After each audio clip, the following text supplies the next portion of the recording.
अस्सलाम वालेकुम स्टूडेंट्स। आप लोगों को पहले भी लिंक मिले होंगे वीडियोस के लेक्चर्स के अबाउट, तो आप लोगों ने देखी ही होंगी, तो आप लोग मुझे बताइएगा ज़रूर।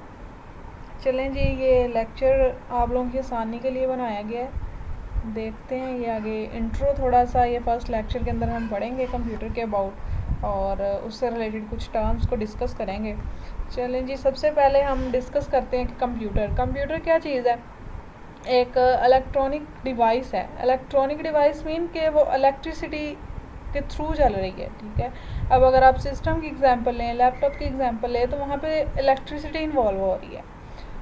ये यहाँ पे डेफिनेशन की तरफ देखें, computer is an electronic device है, ठीक है, that accept data from the user, कि वो क्या करता है, यूज़र से कोई ना कोई इंस्ट्रक्शन लेता है। जिस तरह आप लोगों ने कोई अपने सिस्टम में से कोई फ़ोल्डर को ओपन किया है, आपने उसके ऊपर क्लिक किया, आपने उसको इंस्ट्रक्शन दी, तो सिस्टम ने क्या किया, आपसे डाटा एक्सेप्ट किया, आपके इंस्ट्रक्शन को एक्सेप्ट किया, देन उसके ऊपर प्रोसेसिंग परफॉर्म किया। आपने उससे कहा कि मुझे ये फ़ोल्डर ओपन करके दे, उसने उसके ऊपर थोड़ा सा टाइम लिया उसको ओपन करने के लिए, देन उसका रिज़ल्ट आपको सामने स्क्रीन पे शो कर दिया। उस फोल्डर के अंदर जो भी फाइल थी वो आपको सामने उसने स्क्रीन के ऊपर शो कर दिया। उसके अलावा उस रिज़ल्ट को अगर आप चाहें फ्यूचर यूज़ के लिए भी स्टोर कर सकते हैं, ठीक है। ये थी कंप्यूटर की डेफिनेशन। अब हमने इसके अंदर बात की है कि कंप्यूटर एक इलेक्ट्रॉनिक डिवाइस है जो एक्सेप्ट करता है डाटा को। डाटा क्या चीज़ है, डाटा एक्सेप्ट करेगा, प्रोसेसिंग परफॉर्म करेगा, देन उससे इंफॉर्मेशन जनरेट करेगा, ठीक है। डाटा हम कहते हैं रॉ फैक्ट्स एंड फिगर्स को। अनऑर्गेनाइज डाटा को भी आप बोल सकते हैं डाटा। अनऑर्गेनाइज फैक्ट्स को मतलब ऐसी चीज़ जिसके ऊपर अभी कोई प्रोसेसिंग नहीं परफॉर्म हुई, बल्कि वो एक खाम माल है, उसको अभी किसी और चीज़ बनने के अंदर हमने उसको यूज़ नहीं किया, उसको हम कह सकते हैं डाटा, ठीक है। डाटा की टाइप्स जो हो सकती हैं डिफरेंट हो सकती है, न्यूमेरिक फॉर्म में भी हो सकती है, अल्फ़ाबेटिकली भी हो सकती है। जिस तरह अब फॉर एग्ज़ाम्पल स्टूडेंट्स ने ऑनलाइन फॉर्म को फिल किया, ठीक है, ऑनलाइन फॉर्म को फिल किया, उसके अंदर जितने भी नेम है, फादर नेम है, ईमेल एड्रेस है, आप वो सारा उसके अंदर डाटा एंटर कर रहे हैं। आपका नेम अल्फ़ाबेटिकली फॉर्म में है, उसके अलावा आपने अपने मार्क्स बताए वो न्यूमेरिक फॉर्म में है, तो वहाँ पे वो सारा क्या रॉ फैक्ट्स हैं। अब भी वो डाटा कॉलेज वालों ने किसी भी पर्पस के लिए उसको यूज़ नहीं किया, फर्दर आगे टाइम गुजरने के साथ साथ उसको ज़रूर यूज़ करेंगे। जिस तरह रोल नंबर स्लिप उसके थ्रू जनरेट करेंगे, अपने पास एक रिकॉर्ड रखेंगे सारा, तो वो क्या होगी, टाइम के साथ साथ उस डाटा से इंफॉर्मेशन जनरेट होती रहेगी। जिस तरह अगर हम एग्जांपल लें, कपास है, वो एक रॉ फैक्ट है, ठीक है, उसको डायरेक्टली तौर पर नहीं हम यूज़ कर रहे, इनडायरेक्टली किसी चीज़ के साथ मिला के उससे हम कोई थर्ड चीज़ बनाएंगे, देन उसको यूज़ करेंगे, ठीक है। अब कपास का डायरेक्टली यूज़ नहीं है, बल्कि उससे हम रुई जनरेट कर सकते हैं, और उसके अलावा उससे कपड़ा बन सकता है। तो जब तक उसके ऊपर कोई भी टास्क अभी नहीं परफॉर्म हुआ, वो डाटा है। अगर उस कपास को यूज़ करके कपड़ा बना लिया गया है, तो फिर वो इंफॉर्मेशन हो जाएगी। ये इंफॉर्मेशन भी आगे बताया गया, डाटा था, अनऑर्गेनाइज फैक्ट्स थे, लेकिन ऑर्गेनाइज चीज़ को जिसके ऊपर प्रोसेसिंग परफॉर्म हुई है उसको हम कह देंगे information. To process the data and convert into information a computer is used. जिस तरह एग्जांपल है कि रोल नंबर स्लिप या कोई कपड़ा जो है वो एक इंफॉर्मेशन है। फंक्शंस क्या है कंप्यूटर के, उसकी डेफिनेशन के अंदर ही सारे उसके फंक्शंस थे। कि एक मेन पहले नंबर पे हमने देखा इलेक्ट्रॉनिक डिवाइस थी जो एक्सेप्ट करेगी डाटा यूज़र से। एक्सेप्ट क्या है, इनपुट।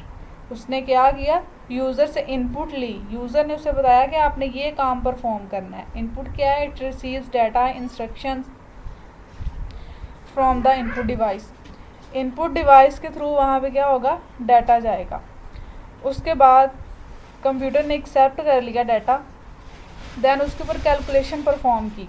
जिस तरह आप एग्जांपल ले सकते हैं, हमने 1+2 का परफॉर्म करने के लिए आपने 1 भी उधर एंटर किया कीबोर्ड के थ्रू, 2 भी एंटर किया, प्लस का साइन भी एंटर किया, ये आपने उसको इंस्ट्रक्शन दी है, आपने इनपुट दी है सिस्टम को।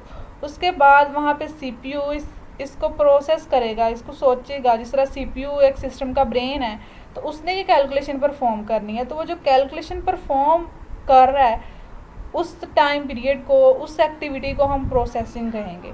Process the data as per instruction. Output जब उसने सोच लिया, उस ब्रेन ने, सिस्टम के ब्रेन ने सोच लिया कि 1+2 is equivalent to 3, result generate हो गया, अब उसको स्क्रीन के ऊपर आपके पास उसको शो कर दिया जाए तो वो क्या होगी, आउटपुट। जिस तरह आपने इधर किसी भी बटन को हम क्लिक करते हैं, अभी मैं क्लिक करती हूँ तो फ़ौरन से ये क्या मैंने दी है, इनपुट दी है। उसके बाद प्रोसेसिंग बहुत सेकंड्स में बहुत जल्दी से परफॉर्म हुई और उसने मुझे ये स्क्रीन के ऊपर रिज़ल्ट दे दिया। ये सारी आपको सामने जो भी नज़र आ रहा है, तो ये क्या है, स्क्रीन के ऊपर कुछ आउटपुट प्रोवाइड की गई है। उसके अलावा इसको स्टोरेज भी इसका फंक्शन है, उस डाटा को हम फर्दर फ्यूचर यूज़ के लिए भी स्टोर कर सकते हैं। देन आती है इसकी करैक्टरिस्टिक्स, या हम इसको कह सकते हैं करैक्टरिस्टिक्स एडवांटेज भी इसको बोल सकते हैं। सबसे पहले तो हाई स्पीड है। कंप्यूटर को अगर हम यूज़ करते हैं तो वो इंसान की निस्बत एक इंस्ट्रक्शन को, एक बहुत लंबी कैलकुलेशन है, इंसान हो सकता है उसके ऊपर 3-4 मिनट लगा रहा हो, लेकिन कंप्यूटर उसको नैनो सेकंड्स की फॉर्म में रिज़ल्ट देगा। उसके ऊपर कैलकुलेशन बहुत सेकंड्स की फॉर्म में जनरेट करके आपके सामने आपको आउटपुट स्क्रीन के ऊपर शो करवा देगा। Accuracy, computer are used to perform task in a way that ensures accuracy. अब कंप्यूटर की जो भी कंप्यूटर से डाटा जनरेट हो, आउटपुट वहाँ पे जनरेट हो, वो क्या होनी चाहिए, इनपुट के अकॉर्डिंग हो। मैंने अगर वहाँ पे 1+2 इनपुट से दी है तो उसकी आउटपुट 3 ही जनरेट होनी चाहिए, 4 नहीं जनरेट हो। अगर 4 जनरेट हो रही है तो इट्स मीन वो इन्फॉर्मेशन इनएक्यूरेट दे रहा है, एक्यूरेट इन्फॉर्मेशन वो जनरेट नहीं कर रहा कंप्यूटर। थर्ड नंबर पे इसकी क्या करैक्टरिस्टिक थी, स्टोरेज प्रोवाइड करता है। आप इसके अंदर अपना डाटा जो है स्टोर कर सकते हैं। ऑटोमेशन, सिस्टम जो है ऑटोमेटिकली काम परफॉर्म करता जाता है, आप उसे जस्ट इनपुट देते हैं, देन वो प्रोसेसिंग खुद परफॉर्म करता है, स्क्रीन के ऊपर भी आपको खुद शो करवाता है। Intelligence, computer can perform the same task repeatedly and with the same accuracy without getting tired. अब इंसान है, अगर उसको एक फ़ाइल दे दी जाए, उसको कहा जाए कि 10 दिन आपने इसी फाइल के रिकॉर्ड को बार बार बनाना है, बार बार एक टास्क को परफॉर्म करना है, तो इंसान जो है एक काम को बार बार परफॉर्म करके मे बी टायर्ड हो सकता है, तो उसे उकता सकता है। लेकिन कंप्यूटर जो होगा वो इस तरह टायर्ड नहीं होता। उसको एक काम चाहे आप 100 दफ़ा कहें परफॉर्म करने के लिए, वो उसका सेम ही रिज़ल्ट जनरेट करके देगा जो कि उसने पहली बार जनरेट किया था। Versatility, computers are flexible to perform both simple and complex task. Versatility कहते हैं बहुत सी वाइड चीज़ को कह लें कि ये बहुत सारे टास्क सेम टाइम पे परफॉर्म कर सकता है। कॉस्ट इफेक्टिवनेस, कंप्यूटर की वजह से ह्यूमन के ऊपर जो बर्डन है काम का या लोड है वो कम हो गया है। अब देखें, पहले जो था कंप्यूटर से पहले सारे एम्प्लॉयज़ हायर करने पड़ते थे ऑफिस में, कंप्यूटर की जगह पे बंदे काम कर रहे थे, उनको पे देनी पड़ रही थी। लेकिन अब एक सिस्टम जो है 10 बंदों के जितना काम परफॉर्म कर रहा है, जिसकी वजह से वो सारी कॉस्ट की बचत हो रही है। अच्छा, कंप्यूटर के एडवांटेज या इसके यूजेस कहाँ कहाँ पे है। होम में इसको यूज़ कर सकते हैं आप लोग बजट बनाने के लिए या कोई प्लानिंग के लिए इसको यूज़ कर सकते हैं। मेडिकल फील्ड में भी इसको यूज़ किया जाता है। जिस तरह पेशेंट को कोई बीमारी है तो उसकी तशखीस के लिए सर्च किया जा सकता है कि ये क्या इस पेशेंट को बीमारी है। उसके अलावा कोई मेडिसिन वगैरह के अबाउट सर्च किया जा सकता है, या कोई नई टेक्नोलॉजी मेडिकल से रिलेटेड आती है तो उसको हम सर्च कर सकते हैं। रिसर्च फील्ड भी हम इसको कह सकते हैं। एंटरटेनमेंट, आप कोई नॉवेल्स वगैरह पढ़ सकते हैं, कोई मूवीज़ सॉन्ग्स वगैरह सुन सकते हैं। इंडस्ट्री में कंप्यूटर को यूज़ किया जा रहा है। कपड़ा फॉर एग्जांपल, कपड़े की इंडस्ट्री है तो कपड़े का जो डिज़ाइन है, प्रिंटिंग है, सारा पहले कंप्यूटर के ऊपर स्टोर किया जाएगा, देन उसके अकॉर्डिंग उसकी आउटपुट निकाली जाएगी। गवर्नमेंट भी इसको यूज़ करती है अपने डिफरेंट प्रोजेक्ट्स में, डिफरेंट पर्पस के लिए, अपना रिकॉर्ड बनाने के लिए। जिस तरह हम पॉपुलेशन का रिकॉर्ड मैं कह रही हूँ तो हो सकता है उन्होंने बहुत बड़े किसी सर्वर के ऊपर इसको स्टोर किया गया है। एजुकेशन के अंदर आपको जो भी मटेरियल चाहिए हो, आपने लर्निंग करनी है, आप वीडियो लेक्चर देख सकते हैं। उसके अलावा आपने कोई भी बुक वगैरह डाउनलोड करनी है वो कर सकते हैं। कोई आपको सॉफ्टवेयर चाहिए एजुकेशन पर्पस के लिए तो आप उसको भी इंस्टॉल कर सकते हैं। डिसएडवांटेज क्या है, अभी हमने बात की कि पहले जो अगर हम किसी भी पुलिस स्टेशन या किसी दफ्तर की एग्जांपल लेते हैं, गवर्नमेंट के किसी फील्ड की एग्जांपल ले लें, पहले जहाँ पे लोग सारा दफ्तरी काम था और रजिस्टर्स के ऊपर सारा कुछ लिखते थे, तो उसके ऊपर टाइम ज़्यादा लगता था, उसके लिए लेबर्स भी ज़्यादा होते थे। लेकिन अब कंप्यूटर की वजह से बहुत सारा डाटा हम थोड़े टाइम में एंटर कर लेते हैं, और लोगों को क्या है, ज़्यादा जॉब पे नहीं रखा जाता, बल्कि एक सिस्टम के ऊपर एक पर्सन काम परफॉर्म कर लेता है 10 बंदों के जितना। तो बहुत से लोगों में बेरोज़गारी हो गई है। उसके अलावा बहुत से लोग इसको, कंप्यूटर को, अपना टाइम वेस्ट करने के लिए भी यूज़ करते हैं। बहुत सी मूवीज़ देखते रहते हैं, या फिर ऐसे ही डाटा सर्च करते हैं जो उनके बिल्कुल काम का भी नहीं होता। डाटा सिक्योरिटी, बहुत से लोगों का इसके थ्रू जो डाटा होता है वो हैक होने का ख़तरा होता है। कंप्यूटर क्राइम, बहुत से अब बॉम्ब ब्लास्ट वगैरह जो होते हैं वो भी कंप्यूटर के थ्रू परफॉर्म किए जाते हैं। कंप्यूटर के थ्रू कुछ ऐसे सॉफ्टवेयर्स बना लेते हैं जिसके थ्रू ये एक्टिविटीज़ परफॉर्म करते हैं।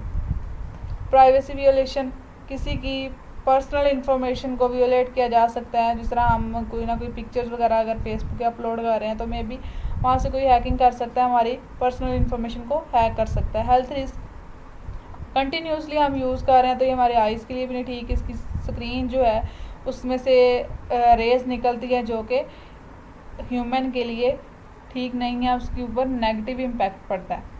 इम्पैक्ट ऑन एनवायरनमेंट, और जिस तरह अभी हमने बात की, स्क्रीन में से कुछ ख़तरनाक शुआएँ निकलती हैं जो हमारे इन्वायरनमेंट के लिए भी नहीं ठीक। बैंकिंग में भी आप लोगों ने बैंक का विज़िट करते होंगे, वहाँ पे आप लोगों को सिस्टम नज़र आते होंगे, तो बैंक में भी इसका रिकॉर्ड वगैरह बैंक वाले रखने के लिए इसको यूज़ करते हैं। बिज़नेस में इसको यूज़ किया जाता है। उसके अलावा डिफरेंट, अगर किसी एम्प्लॉय की ट्रेनिंग करनी है तो उसके लिए भी इसको यूज़ किया जा सकता है। आर्ट्स में भी यूज़ किया जा सकता है। साइंस एंड इंजीनियरिंग, साइंटिस्ट इसको यूज़ कर सकते हैं, कोई नई से नई डिवाइस बनाने के लिए इसको यूज़ किया जा सकता है। उसके बाद है components of computer system. Main इसके कंपोनेंट क्या हैं, इसको कुछ 4 पार्ट्स में डिवाइड किया गया है। Input devices, output devices, processing. अगर आप लोग गौर करें तो हमने ये डेफिनेशन के अंदर जो पढ़ा था वही चीज़ अभी तक चलती आ रही है। यूज़र से इनपुट लेगा तो वो क्या है, इनपुट जिसके थ्रू मिल रही है वो होगी इनपुट डिवाइसेस। जिसके थ्रू प्रोसेसिंग परफॉर्म होगी वो है सीपीयू। जिसके थ्रू आउटपुट शो होगी वो है आउटपुट डिवाइसेस, और जिसके थ्रू डाटा स्टोर होगा वो है मेमोरी। ठीक है, अच्छा, यहाँ पे इनपुट डिवाइसेस प्रोवाइड डाटा। देखिए इनपुट डिवाइसेस क्या काम करेगी, डाटा प्रोवाइड करेगी। वो डाटा लेगी यूज़र से और आगे सीपीयू को दे देगी। सीपीयू ने करनी है उसके ऊपर प्रोसेसिंग या कैलकुलेशन परफॉर्म करने के बाद उससे रिज़ल्ट जनरेट करेगा। जनरेट करने के बाद उसको स्क्रीन के ऊपर शो कर देगा, तो वो क्या होगी, आउटपुट डिवाइस। वो स्क्रीन एक आउटपुट डिवाइस है जिसकी वजह से यूज़र को नज़र आ रहा है कि ये इनपुट से ये आउटपुट जनरेट हुई है। उसके बाद है सीपीयू। अब देखें सीपीयू की अगर हम लें, आप लोगों ने सिस्टम देखा होगा एक डिब्बे की फॉर्म में, अक्सर सिस्टम के नीचे पड़ा होता है, या हमने अपना मॉनिटर जो होता है उसके ऊपर रखा होता है। तो बेसिकली इसके 2 पार्ट्स होते हैं फर्दर। ये आप लोगों को फिगर नज़र आ रही है, ALU और कंट्रोल यूनिट। ठीक है, ALU और control unit. ALU stand for arithmetic logical unit, और CU stand for control unit. ठीक है, तो CPU को हम कलेक्टिवली एक ब्रेन बोल सकते हैं कंप्यूटर का। जिस तरह इंसान ब्रेन के बगैर कोई टास्क नहीं परफॉर्म कर सकता, इसी तरह कंप्यूटर भी ब्रेन के बगैर कोई टास्क नहीं परफॉर्म कर सकता। तो यूनिट की इनकी बात करते हैं, ALU, इसका मेन काम क्या है, कोई भी मैथमेटिकल काम जो होगा वो इसने परफॉर्म करना है। ठीक है, ALU भी आगे फर्दर 2 पार्ट्स में डिवाइड किया गया है, अरिथमेटिक में और लॉजिकल यूनिट में। ये मैं ऐसे लिख देती हूँ। ALU को 2 पार्ट्स में डिवाइड किया गया है, अरिथमेटिक और लॉजिकल यूनिट। अरिथमेटिक का क्या काम है, जब भी आपने कोई इंस्ट्रक्शन देनी है 1 + 2, 1 × 2, 5 × 2, 5 ÷ 3, मतलब मैथमेटिकल काम जो भी आपने परफॉर्म करना है वो उससे रिलेटेड इंस्ट्रक्शन जाएगी अरिथमेटिक यूनिट के पास। ठीक है, मैथमेटिकली जो काम परफॉर्म होगा वो करना है अरिथमेटिक में। फॉर एग्जांपल आपने कीबोर्ड से उसे कहा कि 20 को डिवाइड कर दें 5 के साथ, तो ये फ़ौरन से इंस्ट्रक्शन जाएगी अरिथमेटिक यूनिट के पास। लेकिन अगर हम लॉजिक यूनिट की बात करें तो लॉजिक यूनिट के अंदर क्या होगा, जो भी हमने कंपैरिजन परफॉर्म करना है, मतलब आपने कहा है कि कोई कंडीशन लगाई है, अगर तो स्टूडेंट के मार्क्स 80 तक हों तो उसको ए ग्रेड दे दिया जाए।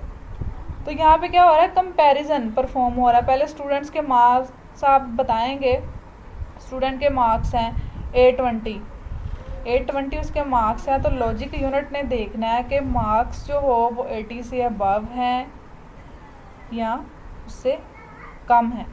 ठीक है, तो पहले ये कंपैरिजन परफॉर्म करेगा, देन उसके अकॉर्डिंग जो होगी आउटपुट जनरेट कर देगा। अरिथमेटिक ने काम करना है just mathematical plus minus multiply addition. Logical unit का काम है कंपैरिजन परफॉर्म करना। ठीक है, कंपैरिजन परफॉर्म करेगा। और सेकंड नंबर पे जो सीपीयू का कंपोनेंट था वो था कंट्रोल यूनिट। कंट्रोल यूनिट ने क्या काम परफॉर्म करना है, ये आगे भी दिया गया है ALU, ये आप लोगों ने ALU को देख लेना है। अभी हमने ALU की बात की है। ये देखें, all types of processing such as comparison, decision making and processing of non numeric. Main इसका काम क्या है लॉजिक यूनिट का, कंपैरिजन परफॉर्म करना। अच्छा, कंट्रोल यूनिट ने क्या करना है, सारे के सारे सिस्टम को कंट्रोल करना है, कोऑर्डिनेट करना है। कोई भी इंफॉर्मेशन सीपीयू के पास जाएगी या मेमोरी में स्टोर किस तरह से होगी, तो देखिए आगे इसके मुख्तलिफ टास्क भी बताए हैं कि इसने काम क्या परफॉर्म करना है। इसने कंट्रोल करना है कंप्यूटर की सारी एक्टिविटीज़ को, और ये एक तौर पर हम इसको एक सुपरवाइज़र भी बोल सकते हैं, जिसने पूरे के पूरे आपके सीपीयू को सुपरवाइज करना है, उसको इंस्ट्रक्शन देनी है, उसको गाइड करना है। Direct flow of data, data का फ्लो किस तरफ को जाएगा, मतलब मेमोरी से सीपीयू की तरफ, सीपीयू से मेमोरी की तरफ, या फिर इनपुट डिवाइस से सीपीयू की तरफ, तो ये सारा किसने मैनेज करना है, कंट्रोल यूनिट ने। देन आता है transfer data to arithmetic and logic unit.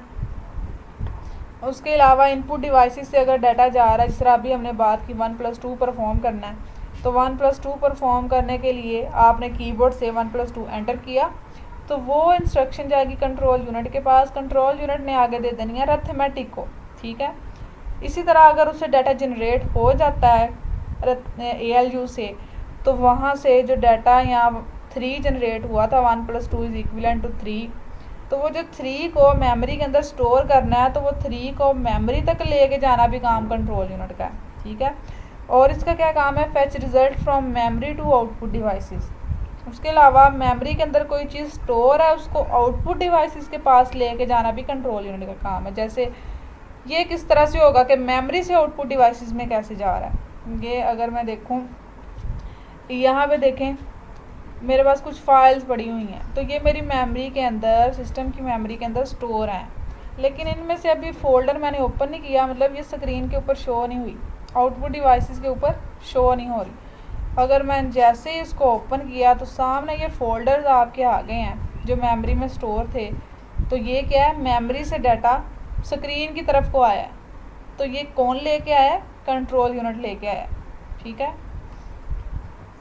अच्छा, मेमोरी जहाँ पे डाटा स्टोर होगा, इंस्ट्रक्शन स्टोर होगी कंप्यूटर की, उसको मेमोरी का नाम दिया जाता है, और इसको हम मैयर या इसका यूनिट जो मेमोरी का होता है उसको हम बाइट बोलते हैं। अक्सर आप लोगों को सुना होगा कि USB इतने GB की है, इतने MB की है, इसका डाटा कितना स्टोर कर सकती है, कैपेसिटी इसकी कितनी है। तो सबसे क्या है, इसका बेसिक यूनिट जो मेमोरी को मैयर करने का है वो बाइट है। सबसे पहले आता है बिट, फिर आता है बाइट, फिर आता है मेगाबाइट, फिर आता है गीगाबाइट। ठीक है, तो इससे आगे भी हैं, लेकिन मैं आप लोगों को कंफ्यूज हो जाएंगे आप लोग, इसलिए यहाँ तक ही बताएं। अच्छा, मेमोरी भी आप लोगों ने देख लिया, ये प्रोसेसिंग के लिए CPU भी देख लिया। 4 हमने कंपोनेंट्स पढ़े थे, इनपुट डिवाइसेस हैं कंप्यूटर के, आउटपुट डिवाइसेस हैं, CPU है और मेमोरी है। अच्छा, इनपुट डिवाइसेस और आउटपुट डिवाइसेस हमारा रह गया। इनपुट किसे कहते हैं, कोई भी डाटा या इंस्ट्रक्शन जो हम कंप्यूटर को देते हैं, ठीक है, चाहे वो कोई इंसान दे रहा है, किसी सॉफ्टवेयर के थ्रू कंप्यूटर को दे रहे हैं, तो वो क्या होगा, इनपुट।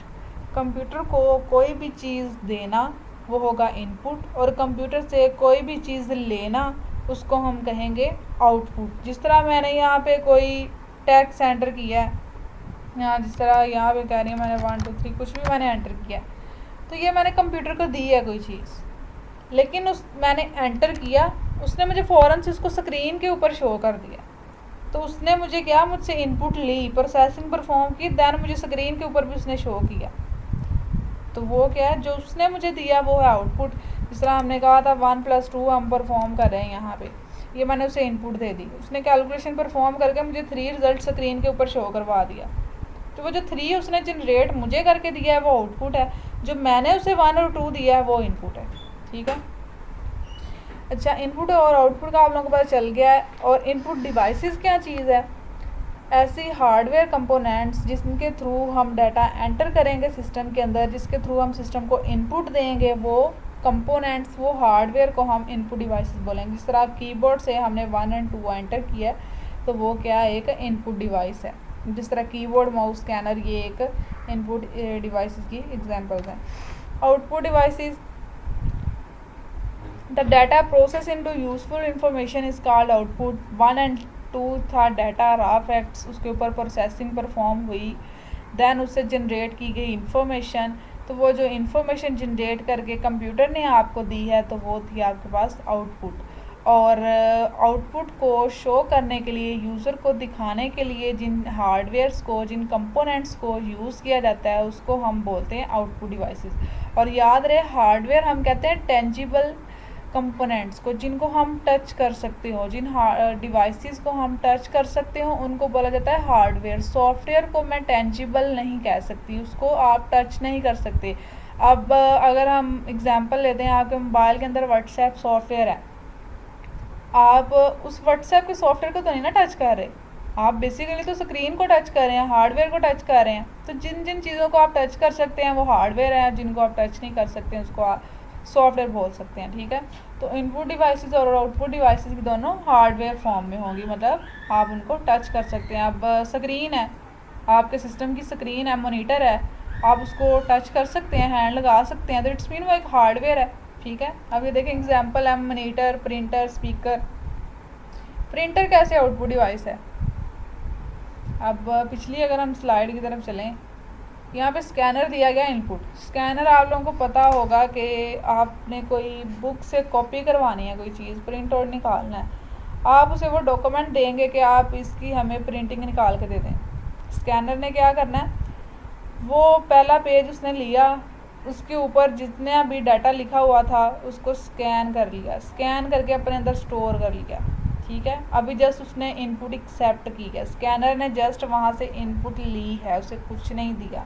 देन उसने वो डाटा प्रोसेसिंग के लिए प्रिंटर के पास भेज देना है, प्रिंटर ने उस चीज़ को पेपर के ऊपर सामने शो कर देना है। ठीक है, तो यहाँ पे प्रिंटर ने आपको जनरेट करके दिया है एक डॉक्यूमेंट जो आपको नज़र आ रहा है, जिसको आप टच कर रहे हैं। इस तरह स्पीकर, माइक्रोफोन में आप बोल रहे हैं, लेकिन स्पीकर जब आप किसी से बात करते हैं तो उसके स्पीकर के थ्रू आपकी आवाज़ उसको जा रही है, मतलब उसके पास कोई चीज़ आ रही है, तो वो क्या है, एक आउटपुट चीज़ है।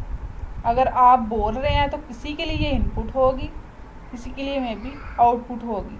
जिस तरह मैं बोल रही हूँ तो ये मेरे लिए इनपुट है या आउटपुट है, ये आप लोगों ने मुझे बताना है कमेंट बॉक्स में कि मेरी वॉइस आप लोगों के लिए इनपुट होगी या आउटपुट होगी। अगर आप लोग मुझे आगे से आंसर कर रहे हैं तो वो मेरे लिए इनपुट है या आउटपुट है, ये आप लोगों ने लाजमी मुझे क्वेश्चन बताना है। जिन जिन ने लेक्चर सुने, जो जो लेक्चर सुनेंगे उन्होंने मुझे कमेंट बॉक्स में इसका आंसर ज़रूर करना है। ठीक है, चलें जी, ये आज का था हमारा लेक्चर। आज हमने बेसिकली क्या पढ़ा है, इंट्रो पढ़ा है कंप्यूटर का। ठीक है, ओके जी, अल्लाह हाफिज़।